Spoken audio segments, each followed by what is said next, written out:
이제 우리 하나님 앞에 우리 사순절 세 번째 주일이면서 2021년도 3월 7일 주일 예배를 하나님께 올려드리겠습니다.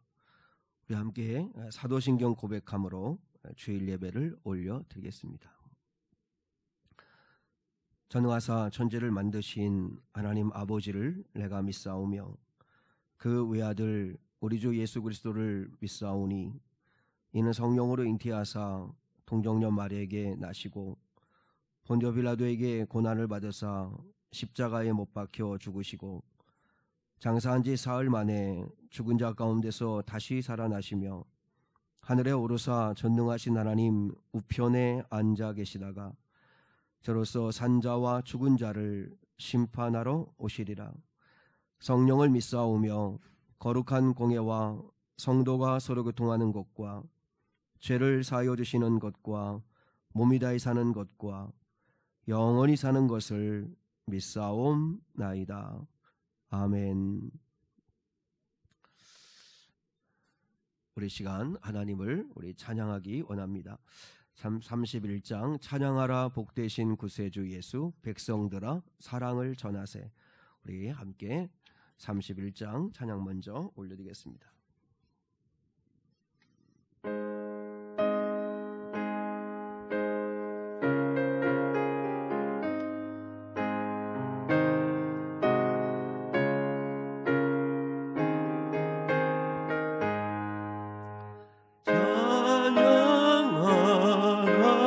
복되신 구세주 예수 백성들아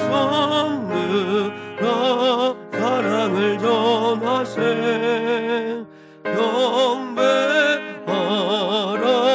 하늘의 천군과 천사 주님 앞에 영광을 돌리세. 목자같이 우리를 지키시고 저 기쁨에 늘 안아주시니 찬양하라 높으신 권세를 찬양 찬양 찬양 영원히 드리니 찬양하라 복되신 구세주 예수 우리 되신 죽임을 당했네. 구주 예수 영원한 구원의 소망 경배하며 겸손히 절하세. 찬양하라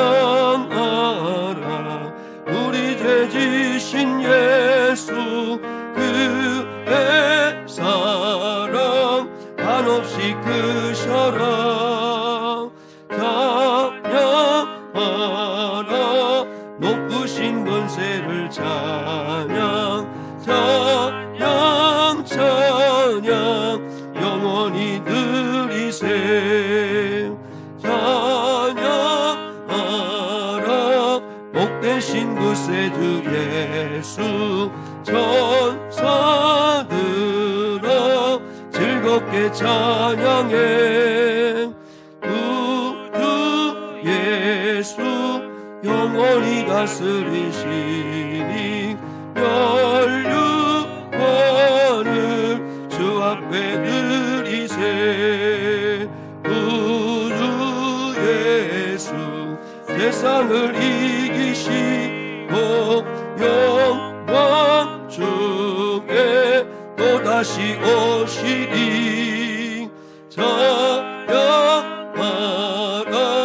복되신 구세를 찬양 찬양 찬양 영원히 드리세.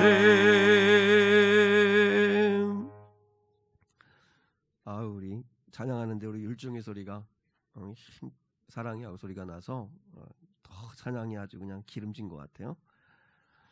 예수 피를 힘입어 우리 찬양 함께 드리기 원합니다.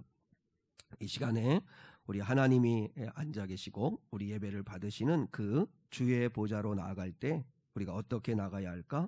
나를 구원한 주의 십자가 그것을 믿으며 가네. 우리 한번 이 시간에 찬양 올려드리겠습니다.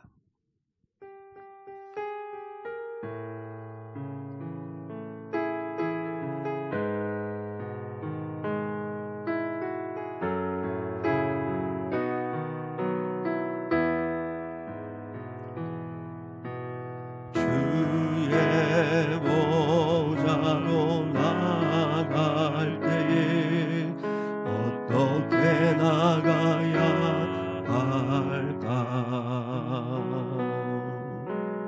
나를 구원한 주의 십자가 그것을 믿으며 가네. 주의 보좌로 나갈 때에 주의 보좌로 나갈 때에 나 여전히 부족하나.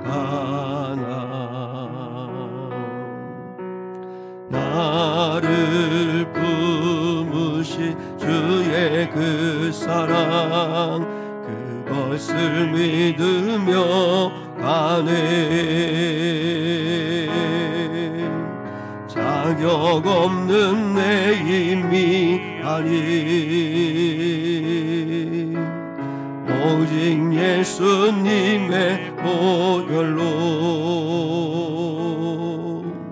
자격 없는 내 힘이 아닌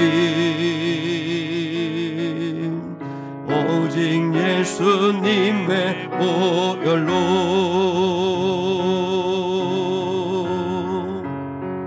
십자가에 모여 완전하신 사랑 힘입어 나아갑니다. 십자가에 모여 완전하신 사랑 힘입어 예배합니다. 한번 하겠습니다. 주의 보좌로 나갈 때 주의 보좌로 나갈 때에 어떻게 나가야 할까? 나를 구원한 주의 십자가 그것을 믿으며 가네. 주의 보좌로 주의 보좌로 나갈 때에 나 여전히 부족하나. 나를 품으신 주의 그 사랑 그것을 믿으며 가네. 자격 없는 내 힘이 아닌 자격 없는 내 힘이 아닌 오직 예수님의 보혈로 자격 없는 내 힘이 아닌 오직 예수님의 보혈로 십자가에 모여 완전하신 사랑 힘입어 나갑니다. 십자가에 모여 완전하신 사랑 힘입어 예배하니. 십자가에 모여 완전하신 사랑 힘입어 나갑니다.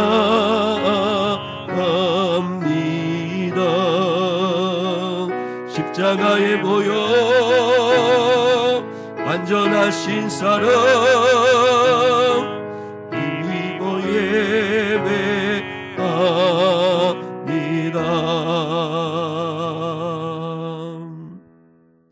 우리 시간에는 합심하여서 잠시 함께 기도하는 시간입니다. 첫 번째 기도의 제목은 나를 예배자로 이렇게 불러주신 하나님 감사합니다.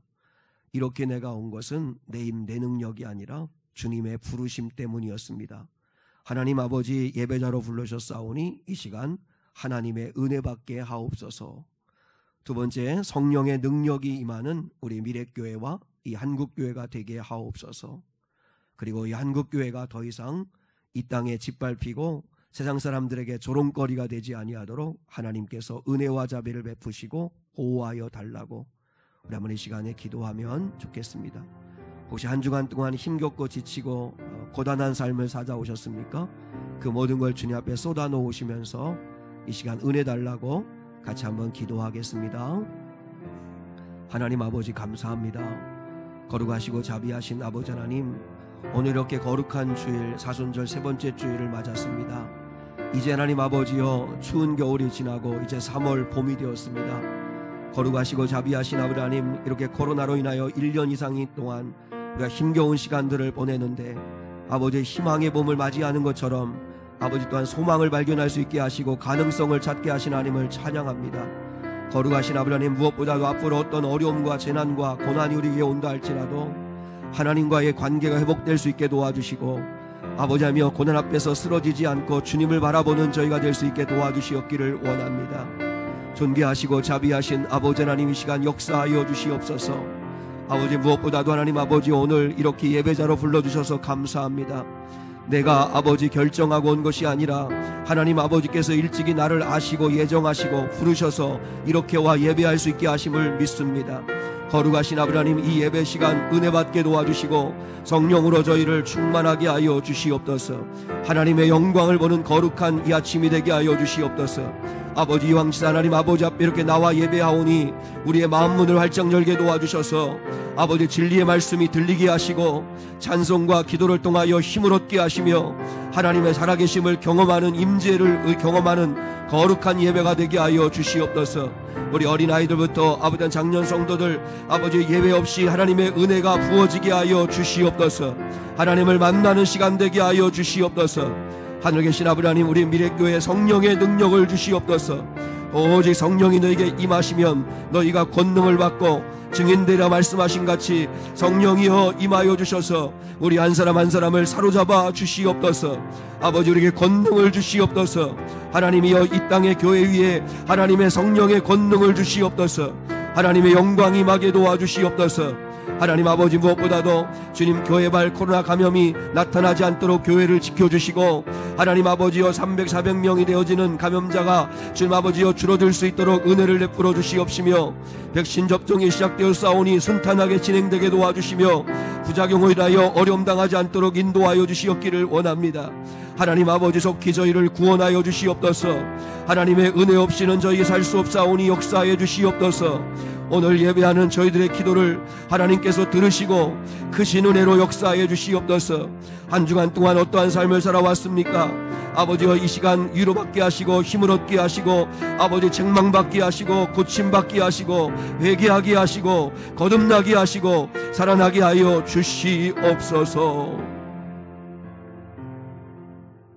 하나님 아버지 감사합니다. 오늘도 거룩한 주일을 맞아 하나님 앞에 이렇게 나왔습니다.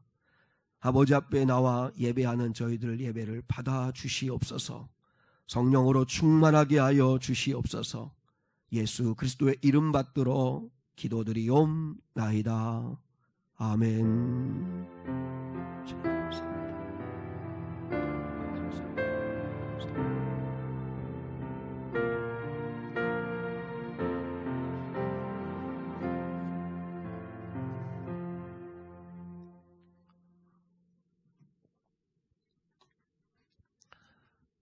교회 소식을 잠시 나누겠습니다. 오늘은 사순절 세 번째 주일입니다. 2021년 3월 7일입니다. 우리 4월 4일이 부활주일인데요. 부활주일 전까지 사순절 기간을 보내고 있습니다. 주님의 고난을 좀 깊이 생각하시는 그런 시간들이 좀 되시면 좋겠습니다. 예배, 우리 주일 예배, 수요 예배, 그리고 새벽 예배를 하나님께 드리고 있습니다. 이제 다음 주일부터는 주일 1부 예배와 2부 예배로 드리겠습니다. 1부, 2부 두 번 오전에 예배를 드리겠습니다. 여러분 그대로 오시면 되겠습니다. 그리고 수요 예배와 새벽 예배도 많이 참여해 주시면 좋겠고요. 그리고 이제 아동부 우리 어린 아이들도 학교가 개학을 했기 때문에 이제 다음 주일부터는 11시에 아동부 주일 예배도 드리도록 그렇게 하겠습니다. 기억하시고 기도해 주시면 감사하겠습니다. 사순절 기간을 맞아서 이제 특별한 상황이 발생하지 않는 한 우리 3월 22일 날 다음 주일 월요일부터 4월 3일 고난주간 토요일까지 우리 특별 새벽 예배를 드리려고 합니다. 특별히 코로나 1년 그리고 이제 올 3월까지 3개월 이제 우리가 계속 하나님 아버지 앞에 온전하게 또 주님께 마음 드리지 못했는데 이번 사순절 기간을 맞아서 하나님께서 특별히 기도할 수 있는 시간을 허락해 주시기를 바라는 마음으로 22일부터 4월 3일까지 특별 새벽 예배를 하나님 앞에 드리려고 합니다. 여러분 좀 작심하시고 좀 새벽에 나와서 예배하시면 좋겠다 하는 생각이 듭니다. 그리고 제가 경황이 없어서 자꾸 이렇게 또 빠뜨리게 되는데요. 그래서 최종적인 이제 우리 교회 2021년 진급자를 다시 한번 소개합니다. 우리 청년대학부로 우리 이지연 학생, 그리고 고등부로 정재나 이자경 학생, 그리고 중등부로는 고선호 학생, 그리고 이제 아동부 우리 초등학교에 입학하는 아이들이 또 제법 좀 많이 있습니다. 김현민, 연하율, 이하민, 이율중 이렇게 4명의 아이들이 있습니다. 오늘 이렇게 특별히 우리 일부 예배에도 우리 하민이하고 또 우리 율중이하고 이제 우리 초등학교에 입학을 하는데 지난주에 함께 이렇게 진급 축하해 줬어야 되는데 미처 그러지를 못해서 오늘 잠깐 우리 아이들 축복하도록 그렇게 하겠습니다. 우리 율중이하고 하민이하고 잠깐만 나올 수 있을까요? 네.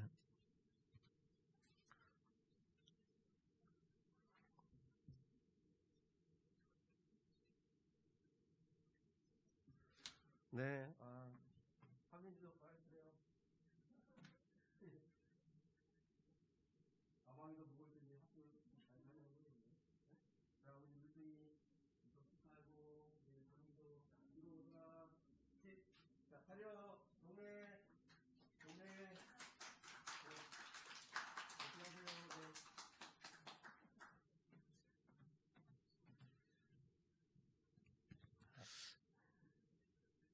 많지 않지만 맛있는 거 사 먹어요. 네. 우리 이제 하나님 말씀 같이 보시겠습니다. 하나님 말씀은 요한계시록 5장 7절로 14절입니다. 오늘도 주보를 가지시고 보시면서 우리 한번 은혜 받으시면 좋겠습니다. 오늘 주시는 하나님 말씀은 요한계시록 5장 7절로 14절입니다. 요한계시록 5장 7절로 14절 말씀입니다. 우리 성경책도 펼치시면 좋겠고 우리 주보에도 있고 합니다. 아무튼 꼭 보시면 되겠습니다. 우리 한 절씩 하나님 말씀을 교독하겠습니다.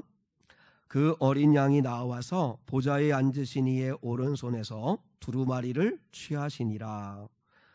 그 두루마리를 취하심에 네 생물과 24장로들이 그 어린 양 앞에 엎드려 각각 검은고와 향이 가득한 금대접을 가졌으니 이 향은 성도의 기도들이라.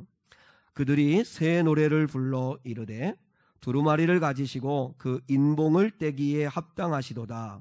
일찍이 죽임을 당하사 각 족속과 방언과 백성과 나라 가운데서 사람들을 피로 사서 하나님께 드리시고 그들로 우리 하나님 앞에서 나라와 제사장들을 삼으셨으니 그들이 땅에서 왕노릇 하리로다 하더라.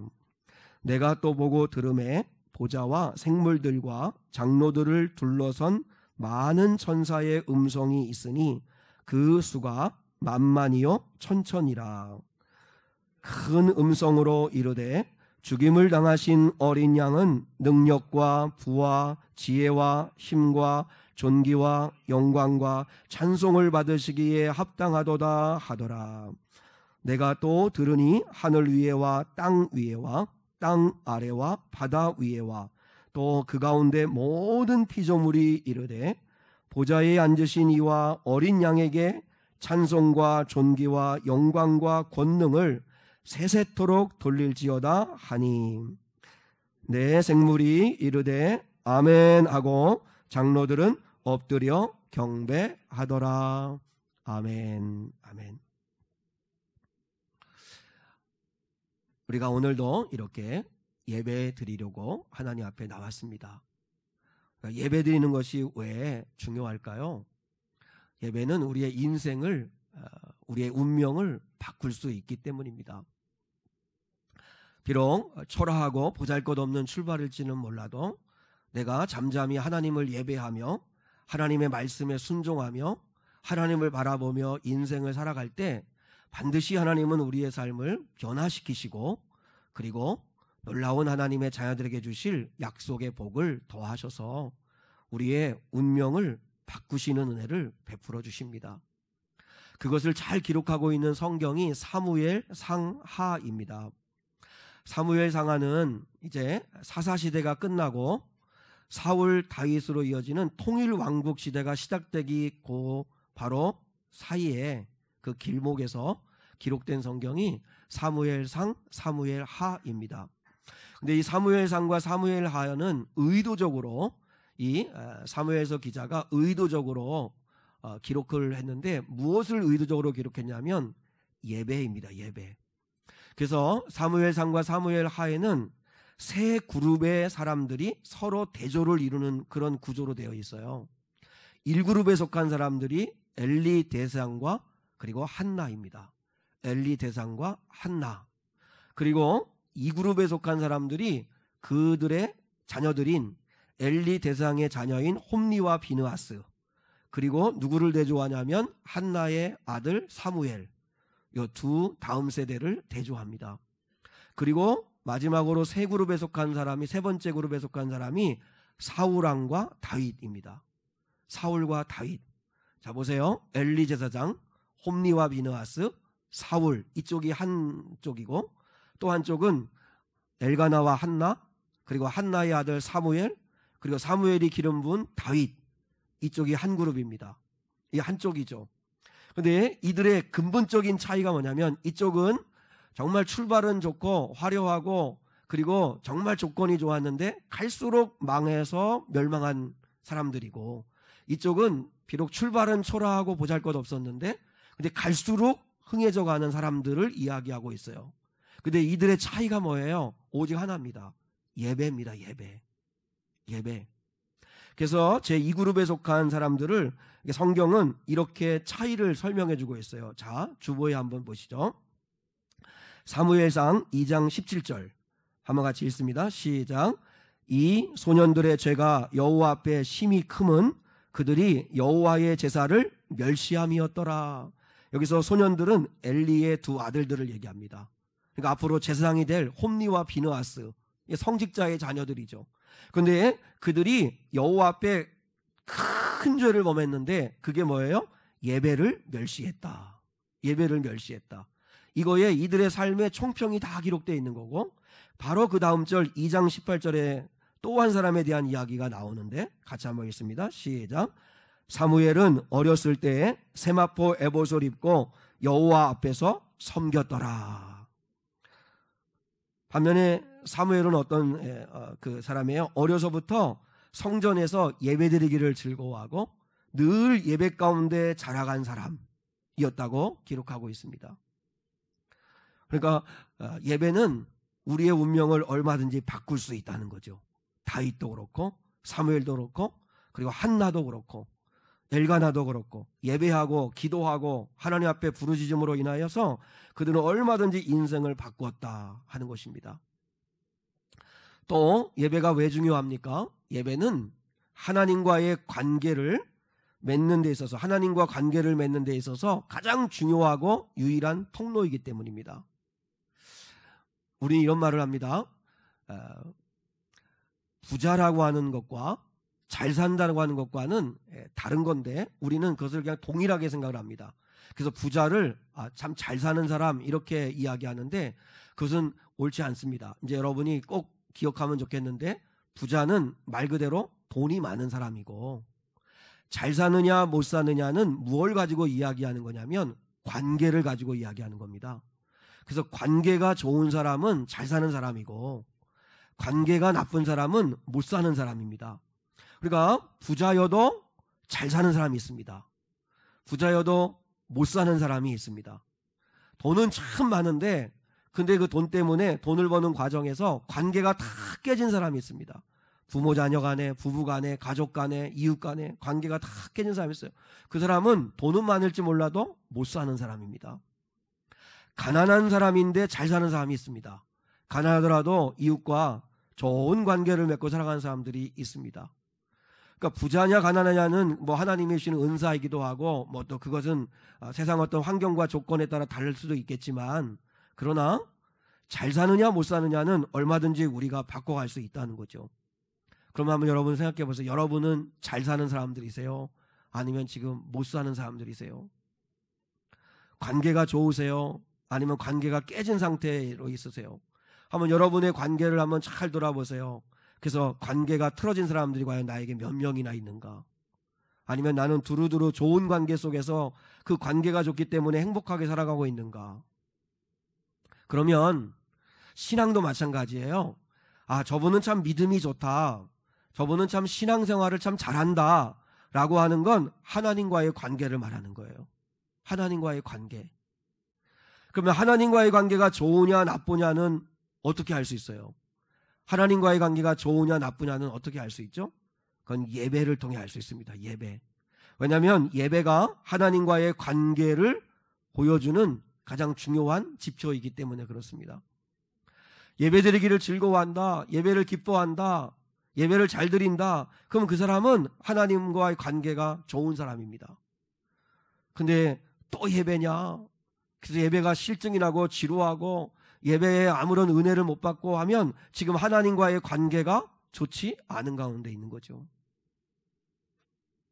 오늘 본문은 하나님께서 앞으로 행하실 이제 이 세상을 마지막 때 하나님께서 이 세상을 어떻게 심판하시며 그리고 믿는 자들을 어떻게 구원하여 내실 것인가, 심판과 구원을 본격적으로 시작하는 게 6장인데 근데 본격적으로 시작하기 전에 2장에 걸쳐서 4장과 5장에 걸쳐서 요한에게 하나님은 예배드리는 장면을 보여주세요. 천상의 예배를 보여주세요. 천상의 예배. 하나님 나라에서의 예배를 보여주고 계세요. 4장에서는 누구를 예배하냐면 성부 하나님을 예배합니다.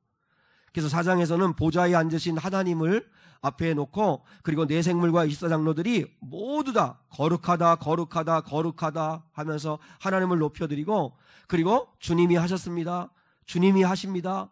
모든 만물은 당신이 지으셨고 당신의 뜻 가운데 다 이루어졌습니다. 하나님을 높여드립니다.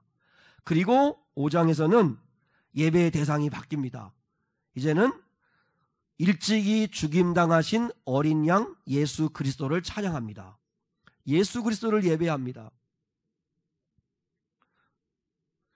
그러면 한번 생각해 보세요. 왜 하나님이 심판하시고 구원하시는 이 거룩한 이 본론의 일을 시작하기 전에 서론과도 같이 4장과 5장에서 먼저 왜 예배하는 것을 보여주실까? 왜 예배하게 하실까? 성부 하나님과 성자 예수님은 누구시냐면 그분이 심판자이시고 그분들이 구원자이시기 때문에 그래요. 그러니까 심판자이시며 구원자이신 그분을 먼저 예배하라는 거예요. 먼저 예배해라. 자, 요한에게 하나님께서 죄악된 이 세상을 심판하시고 하나님의 자녀들을 구원하시는 일을 시작하기 전에 먼저 예배하는 장면을 보여주신 이유는 뭐냐면 심판과 구원은 하나님께 맡기고 너희는 예배하라는 거예요. 너희는 예배해라. 자, 여러분 보세요. 우리는요 하나님의 심판과 구원에 대해서 관심이 많아요. 물론 관심이 많은 건 좋은데 하나님이 하실 일을 내가 마치 다 하려고 하는 것처럼 살아갈 때가 많아요. 하박국의 고민이 뭐예요? 질문이 뭐예요? 왜 하나님 가만히 계십니까? 내 형편 아십니까? 왜 하나님 내 아픔과 내 고통, 이 억울함을 왜 풀어주지 않으십니까? 이 세상의 미래는 어떻게 되는 겁니까? 이 역사는 어디로 가는 겁니까? 하나님 아버지 앞에 우리가 궁금한 게 많아요. 일주일 동안 여러분 살아오시면서 힘들고 어려운 일 많으시죠? 이거 언제 풀어주십니까? 언제 해결해 주십니까? 우리가 여러분 고민되는 게 많아요. 하나님의 심판, 하나님의 구원이 관심이 많아요. 근데 오늘 하나님은 뭐라 말씀하시냐면 너희는 심판과 구원은 하나님께 맡기고 너희는 먼저 예배하라는 것이에요. 하나님을 예배하라는 거예요. 심판자 되시고 구원자 되시는 하나님 아버지 앞에 나와 그분 앞에 우리의 삶을 맡기고 그리고 우리는 그분을 예배하라 말씀하시는 거예요. 그러면 오늘 본문 5장에서 왜 예수님을 예배해야 되는가 하는 거예요. 왜 예수님을 예배해야 되는가? 자, 이제 9절을 보겠습니다. 오늘 본문 9절. 자, 같이 한번 읽겠습니다. 시작. 그들이 새 노래를 불러 이르되 두루마리를 가지시고 그 인봉을 떼기에 합당하시도다. 일찍이 죽임을 당하사 각 족속과 방언과 백성과 나라 가운데서 사람들을 피로 사서 하나님께 드리시고. 자, 하나님 나라에 들어가려면, 자, 오늘 보면 그들이 새 노래를 불렀다 할 때 이 새 노래는 구원의 노래, 구원의 노래는 아무나 부를 수 있는 노래가 아니라 구원받은 자들만이 부를 수 있는 노래. 오늘 4장과 5장에서 하나님을 높여 찬양하고 그 다음에 예수님을 높여 찬양하는 건 아무나 부를 수 있는 노래가 아니에요. 말씀했잖아요. 성령이 내 안에 거하는 자만이 예수를 주라 시인하고 하나님을 아빠 아버지라 부를 수 있는 것처럼 새 노래를 부를 수 있는 건 구원받은 자들만이 할 수 있는 거예요. 그러면 구원받은 자들이 하나님 나라에 들어가는 거고 그 하나님 나라에 들어간 구원받은 자들이 할 수 있는 그 은혜가 뭐예요? 예배하는 거죠. 예배. 그런데 구원은 어떻게 받는 거죠? 구원은 내 힘으로 내 능력으로 받는 게 아니고 구원은 오직 전적으로 예수 그리스도의 도우심으로 받는 겁니다. 아멘. 예수님의 도우심으로 받습니다. 그러면 예수님이 우리를 어떻게 구원하셨는가를 오늘 구원받은 백성들이 예수님을 찬양하는 대목에 나와 있어요. 자, 마지막 부분 9절 마지막 부분에 뭐라 말씀했어요? 사람들을 피로 사서 하나님께 드리셨다. 할렐루야. 여러분 오늘 이 사실을 꼭 기억하면 좋겠습니다. 구원받은 우리들의 존재 가치는 뭐냐면 예수님이 당신의 피로 우리를 사서 하나님께 드리셨다는 거예요. 여기서 사다라는 말 있죠. 피로 사다, 피로 사서 할 때 이 사다는 말은 말 그대로예요. 값을 지불하고 죄수나 노예의 몸값을 대신 지불하고 사다, 이런 뜻을 가지고 있는 거예요. 사다. 그래서 기독교 용어 가운데서 구속한다라는 말이죠. 구속한다. 뭐 예수님이 뭐 검찰도 아니시고 그런 구속 말고 예수님이 우리를 구속하셨다, 하나님이 우리를 구속하셨다 할 때 이 구속했다라고 하는 말은 어렵게 생각하지 말고 값을 지불하셨다는 뜻입니다. 값을 대신 지불하여 샀다. 그러니까 우리 장로님들이나 우리 권사님들이나 우리 집사님들이나 우리 또 어린 친구들, 우리 아들 딸들도 다 우리는 어떤 존재냐면 예수님이 우리를 사신 거예요. 우리를 산 거예요. 예수님이 대신 값을 지불해 주시고 우리를 사서 하나님의 자녀로 우리를 들이셨다는 거예요. 하나님의 자녀로 우리를 드린 거예요. 이게 하나님의 예수님의 구원의 은혜인데, 그러면 우리가 내가 무슨 뭐 죄인이에요? 내가 무슨 노예였어요? 이렇게 말할 수 있을지 모르겠지만 우리는 태어나면서부터 반드시 치러야 할 값이 있어요. 그 빚이 있어요. 그게 뭐죠? 죄의 빚입니다. 죄의 빚. 우리는 반드시 죄값을 치러야 합니다. 이거는 내가 아무리 뭐 의롭다고, 나는 죄가 없다고 뭐 아무리 여러분이 이야기해도 성경은 분명히 말씀했어요. 모든 사람이 하나님의 영광에 이르지 못하였다. 다 죄를 범하였다. 반드시 말씀하셨기 때문에 우리는 죄값을 가지고 태어났습니다. 그 죄값은 사망, 죽음으로만 치러낼 수 있습니다. 그런데 예수님께서 우리가 죽어야 할 그 죄값을 당신이 대신 죽어 피를 흘리심으로, 피값으로 우리를 사서 우리를 하나님의 자녀로 들이셨다는 거예요. 이걸 정말 오늘은 이론적으로만 이해하지 않고 정말 여러분의 가슴에 와닿는 실제로 은혜로 이 원리가 깨달아지면 참 좋겠습니다.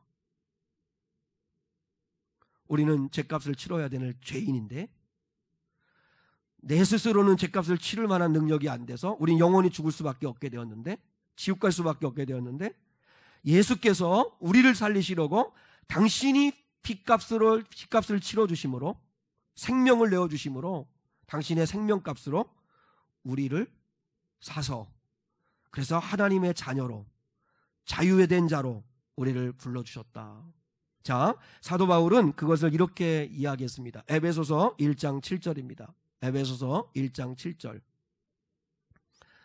자, 같이 한번 읽습니다. 시작. 우리는 그리스도 안에서 그의 은혜의 풍성함을 따라 그의 피로 말미암아 속량 곧 죄 사함을 받았느니라. 사도 바울이 분명히 얘기했잖아요. 우리는 그리스도 안에서 그의 은혜의 풍성함을 따라 그의 피로, 그의 피가 누구예요? 예수의 피로. 속량이라는 말이 구속이라는 말이고 값을 대신 치렀다는 뜻이에요. 대신 값을 치러주심으로, 피값으로 대신 우리의 죄를 치러주심으로 우리는 죄사함을 받았느니라. 구원은 여러분 예수님이 우리를 피로 사서 하나님의 자녀로 드린 거예요. 그러면 예수님이 우리를 피로 사서 사신 이유가 뭐예요? 피로 사서 우리를 하나님의 자녀로, 하나님의 사람으로 우리를 드린 이유가 뭐예요? 자, 10절입니다. 10절. 자, 10절. 우리 주보에는 없으니까 우리 한번 그 주보 위에 우리 본문의 내용에 와서 10절을 한번 봐요. 시작. 그들로 우리 하나님 앞에서 나라와 제사장들을 삼으셨으니 그들이 땅에서 왕노릇하리로다 하더라. 우리를 예수님이 피로 사서 하나님께 드리신 이유가 뭐예요? 우리가 사탄의 사람들이 아니고 사탄의 자녀가 아니고 죄의 종노릇하지 아니하고 하나님께 우리를 당신의 피값으로 우리를 사서 드리신 이유가 뭐예요? 여러분, 세상에서 우리가 시시하게 살지를 않기를 원하시는 거예요. 뭐라고 말씀했어요? 예수님이 피로 우리를 사신 이유는 너희가 이 세상에서 하나님의 나라가 되게 하기 위함이다. 그렇게 한번 해보겠습니다. 나는 하나님의 나라다. 그러니까 내가 좀 비록 시시하고 보잘것없을지 몰라도 내가 하나님의 나라, 하나님의 다스리심을 받는 나라. 그리고 나는 하나님의 제사장이다. 제사장. 내가 기도하면, 내가 이 땅에서 풀면 하늘에서도 풀리고, 내가 매면 하늘에서도 매이는 이런 영적 제사장으로서 부름받은 자다.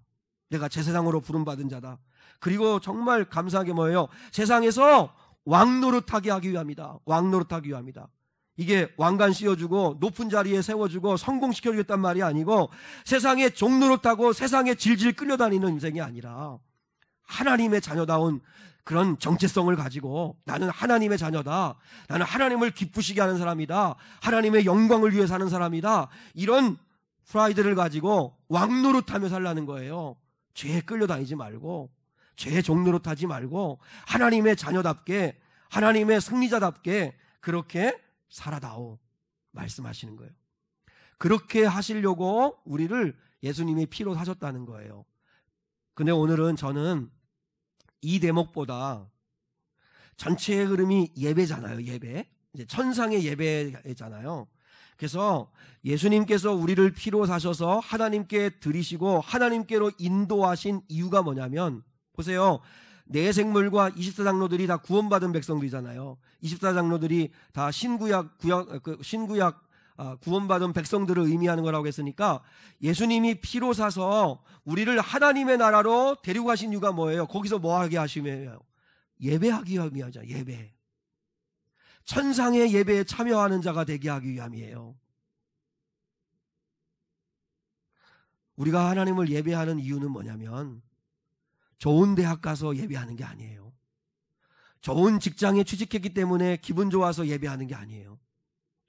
몸이 아팠는데 건강해져서 예배하는 게 아니고 우리가 예배하는 이유는 예수님께서 나를 구속해 주셨기 때문에, 예수님이 당신의 생명 피값으로 나를 사셔서 그래서 이제는 더 이상 마귀와 죄의 종노릇하지 아니하고 하나님의 자녀로 우리를 들이셨기 때문에 그걸 믿는 자는 구원받을 수 있기에, 그래서 한평생 남은 인생 구원받은 자로 예배하며 살라고 예수님께서 우리 위해 그런 구원의 은혜를 베푸신 거예요. 그러므로 여러분, 예배는 구원받은 자들에게 주어지는 특권입니다. 경찰에게 주어지는 특권이 있습니다. 판사에게 주어지는 특권이 있습니다. 국가대표에게 주어지는 특권이 있습니다. 특권을 사람들은 기분 나빠, 힘들어, 부담스러워, 별로 누리고 싶지 않아 이렇게 말하는 사람들은 거의 없습니다. 특권은 영광으로 생각하죠. 특별하게 나에게 권리로 주어진 거니까 너무너무 감사하고 너무너무 기쁜 거죠. 그런데 여러분이 믿든 믿지 않든 예수님이 피로 우리를 사서, 내가 죄값을 치러야 될 죄인이었는데 예수님이 대신 내 죄값을 치러주심으로 내가 하나님의 자녀가 되도록 하나님께 나를 들이신 이 구원이 진짜 믿어진다면 여러분, 우리에게 특권은 예배여야 합니다. 예배. 천상에서도 구원받은 백성들이, 천사양들이 뭐예요? 예배하잖아요. 예배. 근데 오늘날 우리가 이 예배를 특권으로 생각하기는커녕 부담으로 생각하고 귀찮은 것으로 생각하고 또 예배야? 이러면서 실증을 내요.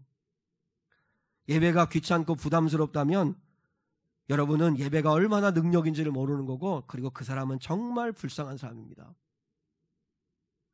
물론 아직 우리는 천상의 예배에 참여하지는 않았지만, 그러나 이 지상에서 드려지는 예배가 천상의 예배의 맛을 보는 거예요.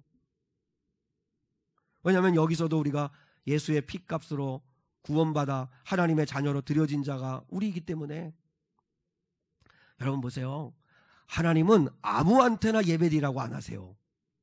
이스라엘 백성들이라도, 아브라함의 피를 받은 이스라엘의 후손이라도 마음 없이 예배하면 이사야서에 보세요. 하나님은 저들이 내 마당만 밟고 가는구나. 누가 저들에게 예배드리러 오지 말라고 얘기 좀 해다오. 저들이 기름진 송아지를 갖다 바치고 염소를 갖다 바치고 좋은 제물을 갖다 바치지만 나는 그거 싫다. 예배드리러 오지 말라고 해라. 왜요? 그들의 손에는 피가 묻어있고 그들의 인간관계 속에서는 거짓되고 죄짓고 하나님의 자녀답게 살지 않기 때문에 나는 그런 예배 받고 싶지 않다. 여러분, 하나님은 마음 없는 예배, 순종 없는 예배 받고 싶어 하지 않으세요. 왜냐하면 예배가 특권이기 때문에 그래요. 예배는 하나님의 자녀들이 하나님의 은혜에 감사해서 그래서 드려지는 것이기 때문에 하나님은 그 예배를 우리가 온전하게 드리기를 기뻐하시는 거죠. 자, 8절에 보면 예배자에게 주시는 두 가지 특권이 있습니다. 이것을 좀 부지런히 좀 한번 살펴보려고 합니다. 자, 8절 한번 보겠습니다. 본문 8절입니다. 우리 설기타를 좀 끌까요? 너무 잠깐 끄겠습니다. 냄새 좀 나더라도 좀 참아주십시오. 자, 8절 시작. 그 두루마리를 취하심에 네 생물과 24장로들이 그 어린 양 앞에 엎드려 각각 검은고와 향이 가득한 금대접을 가졌으니 이 향은 성도의 기도들이라. 자, 구원받은 24장로들이 어린 양 앞에 엎드려 예배 드릴 때 그들이 가지고 있는 게 뭐였었냐면 두 가지예요. 하나는 먼저 뭐냐면 검은고를 가지고 있었다. 검은고가 뭐예요? 악기잖아요. 그러니까 악기는 어디에 쓰는 거예요? 찬양할 때 쓰는 거잖아요. 그러니까 예배자에게 주시는 첫 번째 특권은 찬양의 특권이라는 거죠. 자, 그러면 오늘 본문 4장과 5장에서는 5번의 찬양이 나와요. 이 천사장들과 그리고 구원받은 모든 백성들이 하나님을 찬양해요. 그래서 4장에서는 하나님을 2번 찬양하고 5장에서는 예수님을 2번 찬양하고 마지막에서 하나님과 예수님을 동시에 한 번 더 찬양해서 5번이 찬양이 나와요. 그러면 예배자에게 천상의 예배자뿐만 아니라 오늘 구원받은 지상에서 예배하는 저와 여러분에게도 하나님이 요구하시는 게 뭐냐면 찬양 드리기를 원하시는 거예요. 그러면 그 찬양을 우리에게 적용하는 차원에서 바꾸겠어요? 찬양을 감사로 바꾸면 돼요. 찬양하라 이 말씀에다가 감사하라 바꾸면 돼요. 대신에 감사를 누구에게 하라는 거예요? 하나님께 감사하는 걸 찬양이라고 하는 거예요. 하나님께 감사하는 걸 찬양. 하나님께 진심으로 감사를 드리는 게 찬양이에요. 찬양이 어렵지 않아요. 하나님께 진심으로 감사하는 것, 그게 찬양이에요. 그러면 우리는 무엇을 감사할까요? 무엇을 감사할까요? 구원하심에 감사해야 돼요. 구원하심에. 나중에도 보겠지만 말도 많고 탈도 많은 게 14만 4천 명이라는 그 해석인데, 요한복음 7장에 가면 구원받은 물이 14만 4천 명이 나와요. 그 14만 4천 명이 그 예수의 피로 사서 구속받아서 이제 구원받은 그들이 하나님을 찬양하는데, 이렇게 찬양하는 게 나와요. 자, 주보에 있습니다. 요한계시록 7장 9절 10절입니다. 9절 10절 시작.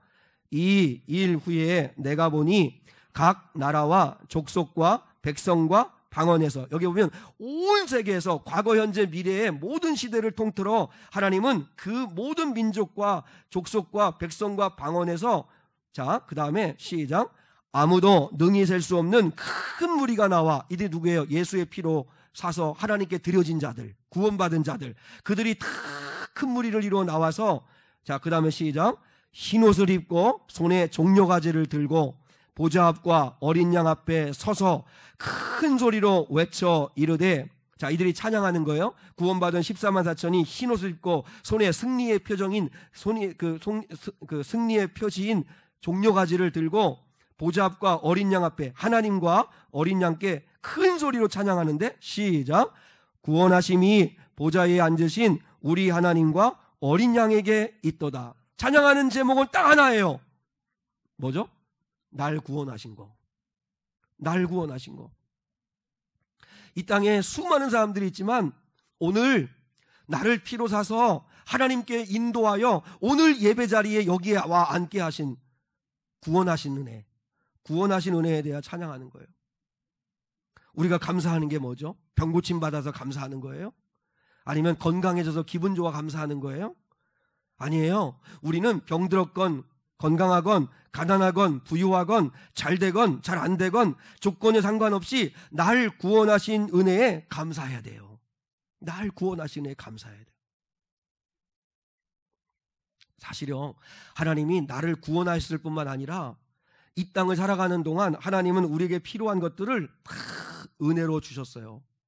근데 문제는 우리의 눈이 닫혀서 하나님의 은혜는 하나도 보지 못하고 늘 남들과 비교하며 하나님 아버지 앞에 원망하고 불평하는 게 우리의 초라한 모습이에요.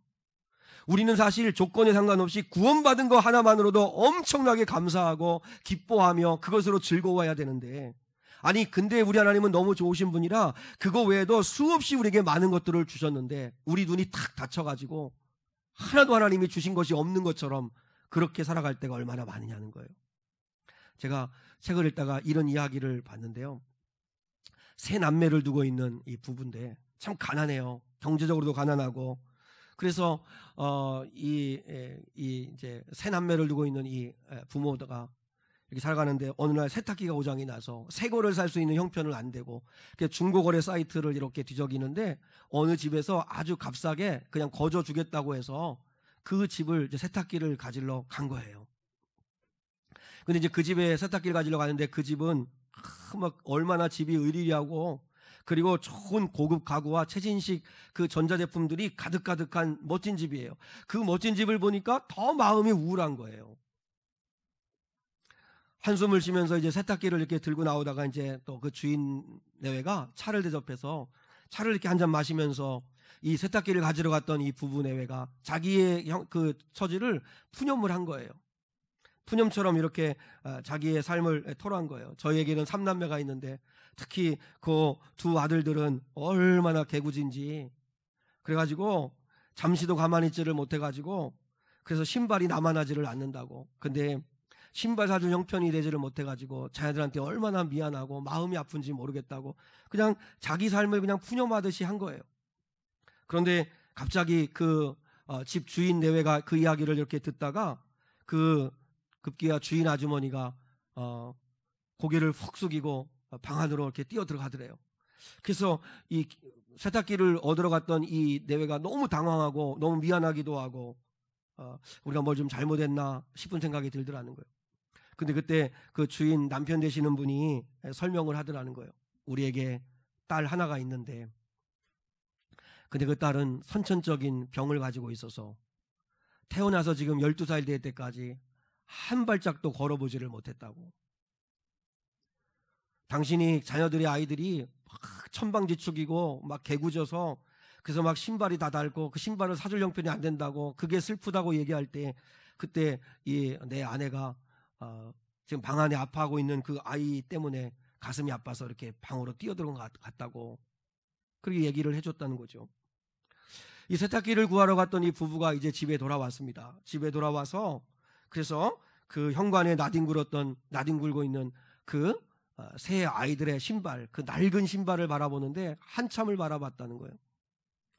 평소 같으면 참 슬프고 불행하게 보일 그 낡은 운동화인데 그날만큼은 다르게 보였다는 거죠. 이들은 하나님 앞에 회개했다고 합니다. 자기의 삶에 자기 삶은 늘 불행하다고 생각했는데 하나님이 베풀으신 은혜가 없다고 생각했는데 알고 보니까 하나님의 베푸신 은혜가 너무나 많다는 사실을 깨닫고 그것을 깨닫지 못했던 것을 하나님께 회개하고 그리고 아이들이 그렇게 건강하게 뛰어놀 수 있는 것만으로도 감사하다. 그래서 하나님께 감사와 찬양을 올려드렸다 하는 것입니다. 여러분, 문제는 우리의 눈이 닫혀서입니다. 내가 얼마나 감사하고 행복한 사람인지를 잘 알지 못하고 살아갑니다. 아니, 다른 거는 다른 사람들과 비교하지 않아도 나는 너무 가진 게 없어, 나는 뭐 할 수 있는 게 없어, 나는 아무것도 없어 라고 그렇게 말할지 몰라도 우리가 감사해야 될 이유는 구원받은 거 하나만으로도 얼마든지 감사할 수 있다는 거예요. 구원받은 자들이 하나님을 찬양할 때 14만 4천이 찬양 오늘 하나 했어요. 구원하심이 오직 하나님과 어린 양에게 있도다. 구원해 주신 거 그거 하나만 찬양했어요. 그래서 제가 그 주보에 꼭 기억하면 좋겠다고 해서 그 기록해 놨는데 한번 해보시죠. 내가 어떻게 해야 행복해질 수 있을까를 고민하지 말고 시작.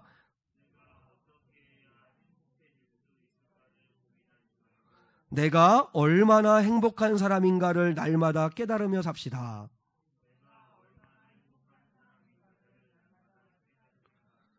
사랑하는 성도 여러분, 깨달음의 문제입니다. 깨달음의 문제입니다. 내가 어떻게 해야 더 행복해질 수 있을까? 이렇게 생각하지 말고 내가 얼마나 하나님의 은혜와 복을 많이 받은 사람인가를 날마다 깨닫는 게 중요합니다.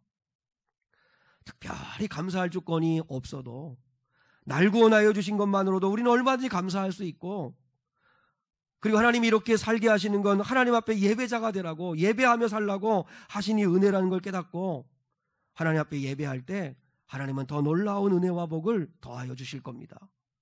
예배자의 특권은 하나님께 눈이 열려 감사할 줄 아는 겁니다. 또 하나 예배자에게 주시는 특권은 나의 기도를 귀하게 여겨주신다는 거예요.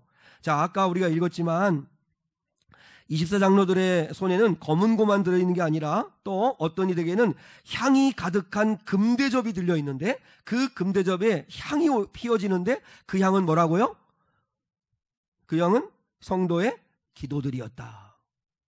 이건 너무 감동적입니다. 하나님께서 우리의 기도를 이렇게 대단하게 존귀하게 여겨주시는구나. 우리의 기도를 어디에 담으세요? 금향로, 금대접에 담아주세요.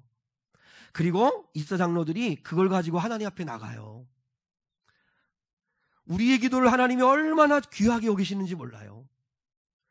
그러니까 우리가 여기서 하나 적용할 게 하나 있어요. 하나님이 우리의 기도를 금대접에 담으셔서 받으신다면, 그 향을 받으신다면 우리가 아무런 기도나 하면 안 되겠구나. 늘 달라고만 기도하고, 늘 나만을 위해 기도하고, 늘 우리 식구만을 위해 기도하고, 좋은 대학 가고 좋은 직장 갖고 건강해지게 달라고만 기도하고 성공하게 달라고만 기도하면 그게 여러분 하나님 앞에 금대접에 담을 만한 기도는 아니잖아요. 좀 하나님 앞에 향기 나는 기도, 거룩한 기도, 가치 있는 기도, 좀 그런 아름다운 기도를 하나님께 올려드려야 되지 않을까요? 그리고 우리 예배자에게 주신 가장 놀라운 특권은 기도의 능력입니다. 기도의 능력. 저는 사랑하는 성도들이 이 기도의 능력을 확신할 수 있기를 축복합니다. 그래서 다시 한번 이 사순절 기간을 맞아서 여러분 기도를 회복할 수 있기를 축복합니다. 한나를 보세요. 한나가 마음이 너무 두렵고 너무 답답하고 너무 괴로워서 한나는 3가지 취할 수 있는 행동이 있었습니다. 첫 번째, 남편 엘가나가 위로합니다.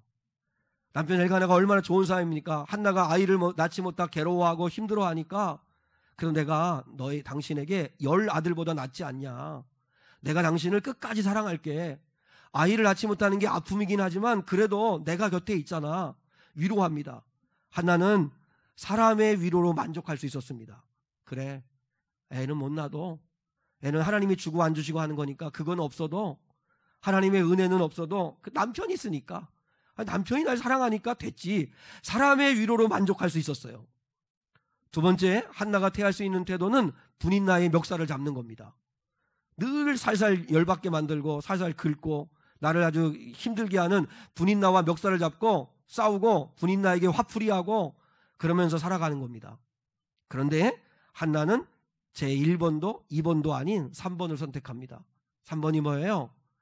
사람의 위로받는데 만족하지도 않고, 또 분인나의 멱살 잡는 게 아니라 생명의 줄, 기도줄을 붙듭니다. 기도줄을 붙듭니다. 그리고 하나님 앞에 나가 눈물을 흘려가며, 마치 엘리사장에 보니까 술 취한 여인 같을 만큼 심각하리만큼 하나님 앞에 절규하며 기도합니다. 결국 기도로 사무엘을 얻었고, 그리고 믿음의 어머니로 지금까지 우리에게 칭송을 받습니다. 우리들이 기도의 능력을 믿어야 합니다. 기도하면 하나님은 사무엘 주시고, 그렇다고 임신하겠다는 뜻이 아니고, 또 그렇게 또 하나님이 응답하시고, 그리고 하나님께서 믿음의 사람으로 세워 가신다는 거죠. 제가 새벽 예배 시간에 한번 말씀드렸는데, 이걸 이야기하면서 말씀을 마무리하려고 합니다. 예전에 저 영준이와 제가 덩케르크라고 하는 영화를 본 적이 있습니다. 이게 전쟁 영화인데, 그래서 그 영화를 보고 난 다음에 관련 자료를 좀 더 찾아보다가 그런 글을 읽은 적이 있어요. 제목이 뭐냐면 현대사의 미스터리, 덩케르크 철수작전이라고 하는 그런 제목의 글이었는데, 1940년 2차 대전이 벌어졌을 때 독일은 영국의 인접 국가인 프랑스를 침범해 들어갑니다. 그러니까 이제 영국도 가만히 있으면 안 되고 연합해야 되니까, 그래서 영국이 35만의 자국 군인을 파견합니다. 그리고 이제 그래서 프랑스 군인들, 벨기에 군인들에서 연합군을 이루어서 독일과 맞서 싸우는데, 근데 독일군의 이 화력이 얼마나 막강한지 바다에서, 하늘에서, 지상에서 보병들이 그냥 막 공격을 퍼부으면서 몰고 몰아서 결국은 이 영국, 프랑스, 벨기에의 이 연합군이 덩케르크라고 하는 이 해안가에 완전히 포위가 됩니다. 그래서 완전히 그냥 몰살당할 위기에 처해요. 탄약은 8시간을 버틸 만한 분량밖에 남지를 않았습니다. 이제 점점점 이 독일군이 포위망을 좁혀오면서 공격해 옵니다. 그때 영국은 결정할 수 있는 게 덩케르크 해안에 고립되어 있는 연합군을 철수시킬 계획을 세우는데 묘안이 없는 거예요. 무슨 방법이 없는 거예요. 그래서 군인들한테 명령한 게 뭐였냐면, 무기 다 버려도 좋다, 몸만 살아나오면 된다. 그게 여러분 철수 명령이었어요. 그게 철수 명령이었어요. 한 사람이라도 살려보겠다는 무모한 작전이었어요. 그래서 이제 철수 작전이 벌어지는 날이 1940년 5월 26일부터 6월 4일까지. 근데 1940년 5월 26일 날 철수 작전을 펼치는데 기적이 일어났어요. 1940년 5월 26일 철수 작전이 펼치는데 그날부터 3일 동안 독일군이 전혀 공격하지를 않고 침묵하고 있는 거예요. 이유를 모르겠어요. 히틀러가 공격 중지 명령을 내린 거예요. 그리고 3일 동안 공격 명령이 중지되어서 민간인 배까지 다 동원해가지고 영국군 22만 6천 명, 그리고 프랑스와 벨기에 연합군 11만 2천 명을 살려내는 기적이 벌어진 그 철수작전이 덩케르크예요. 그래서 이제 그 뒤에 왜 맹공을 퍼붓던 독일군이 철수작전이 시작되어지는 그날로 3일 동안 왜 공격을 중지했는가, 이유를 밝히기를 시작했어요. 근데 여러 가지 이유를 얘기했어요. 하나는 기상 악화 때문이다. 하나는 바로 그 히틀러와 그리고 그 독일 지휘부의 판단 착오 때문이었다. 이런 이야기를 하는데, 근데 여러분, 우리가 여기서 믿는 사람들은 기억해야 합니다. 이런 일, 기상 악화라든지 아니면 그들의 판단 착오라든지 이런 일들이 맥락 없이 이루어지지 않았다는 거예요. 영국의 조지 6세 이 왕은 1940년 5월 26일 그 철수하는 그날을 영국 모든 국민들에게, 그때가 위스턴 처칠이 수상으로 있을 때니까, 그때 그 모든 영국 국민들이 기도의 날로, 비상 기도의 날로 그날을 정합니다. 그래서 영국에 있는 모든 교회들은 다 그날 하루만큼은 교회 문을 다 열고 하나님 앞에 나가서 기도해달라, 기도해달라. 그리고 조지 6세와 그리고 윈스턴 처칠과 그리고 국무위원들은 웨스트민스터 교회당에 가서 하나님께 그날 예배합니다. 살려달라고, 구원하여 달라고, 불쌍히 여겨달라고 하루 종일 예배하고 교회 문을 열어놓고 예수의 이름으로 기도하였습니다. 안 믿는 사람들은 모르겠지만 믿는 사람들은 분명합니다. 기도의 능력이었다고. 자녀 여러분, 기억하십시오. 우리가 위기를 만날 때 예배가 능력이라는 사실을 꼭 기억할 수 있기를 축복합니다. 국가적이든 개인적이든 위기를 만나면 모든 일을 멈추고 하나님 앞에 기도할 수 있기를 축복합니다. 덩케르크라고 하는 그 해안가에 수십만의 연합군이 포위되어서 있을 때 영국의 모든 교회들이 문을 열고 기도하는 거하고 그들이 안전하게 철수할 수 있는 거하고 무슨 상관이 있어요? 근데 하나님은 일하신다는 거예요. 우리가 예배하고 우리가 찬양하고 우리가 감사하고 우리가 기도할 때 하나님은 우리의 검은고와 향이 가득한 금대접을 받으시는 것처럼 우리의 기도를 받으신다는 거죠. 이 사실을 믿으시고 이 사순절 기간을 보내시면서 예배 다시 회복하십시오. 그리고 기도 다시 회복하십시오. 그리고 하나님께 진심으로 감사해 보십시오. 그런 예배자들 될 수 있기를, 그게 우리를 피로 사신 이유입니다. 그 사실을 기억하고 예배 승리자 될 수 있기를, 저와 승리자 되시기를 주님의 이름으로 축원합니다. 우리 이 시간에 주의 보좌로 나아갑니다. 주의 얼굴을 바라봅니다. 우리 다니엘의 기도 하나님께 찬양드리고 그리고 봉헌 축도하겠습니다.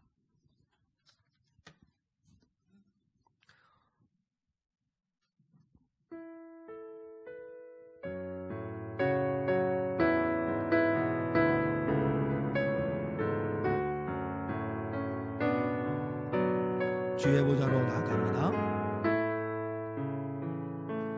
주의 보좌로 나아갑니다.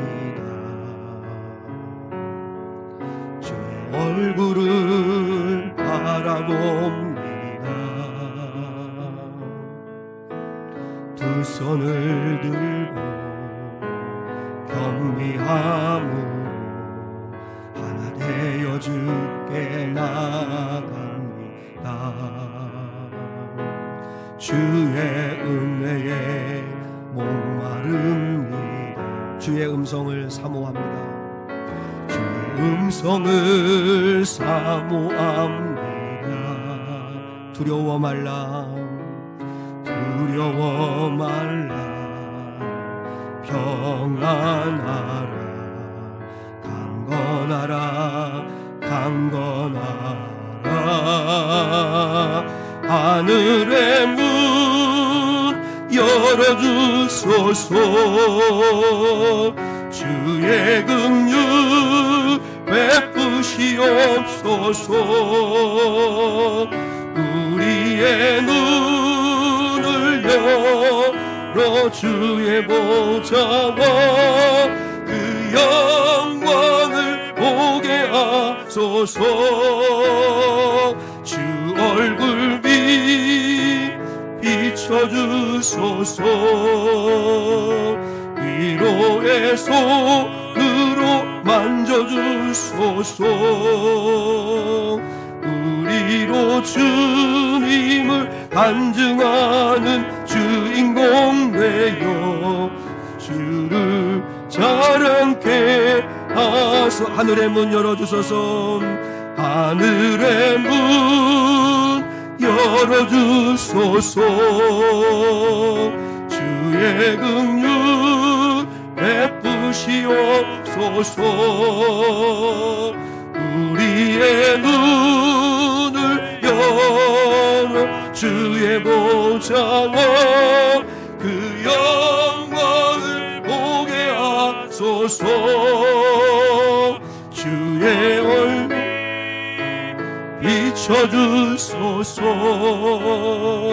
위로의 손으로 만져주소서. 우리로 주님을 간증하는 주인공 되어 주를 자랑케 하소서. 하나님 아버지 감사합니다. 우리 예수님께서 나를 피로 사셔서 하나님의 자녀로 드려주시고 천상의 예배에 참여하는 자로 삼아주심을 감사드립니다. 천상의 예배를 조금이나마 맛보는 이 지상에서의 예배도 하나님 아버지를 온전히 예배함으로 하나님 찬양과 기도와 능력을 경험하는 저희가 되게 하옵소서. 아버지 앞에 나올 때 빈손으로 오지 아니하고 심판자 되시며 구원자 되시는 하나님께 겸손히 예물 드립니다. 받아 주시옵소서. 하나님 거룩한 곳에 써 주시옵소서. 날마다 주의 얼굴을 바라보며 주의 모자를 바라보며 천국의 소망을 가지며 살아가는 저희들 되게 하여 주시며 그리하여 승리하는 거룩하고 복된 자들 되게 하옵소서. 주님 모든 영광 홀로 받으시고 역사하실 줄 믿고 예수님의 이름으로 기도드리오며 지금은 우리 주 예수 그리스도의 은혜와 하나님 아버지의 극진하신 사랑과 성령 하나님의 함께 하심이 오늘 여기 모여 예배한 거룩한 성도들 위에 이제로부터 영원까지 함께 하시기를 간절히 축원하옵나이다. 아멘.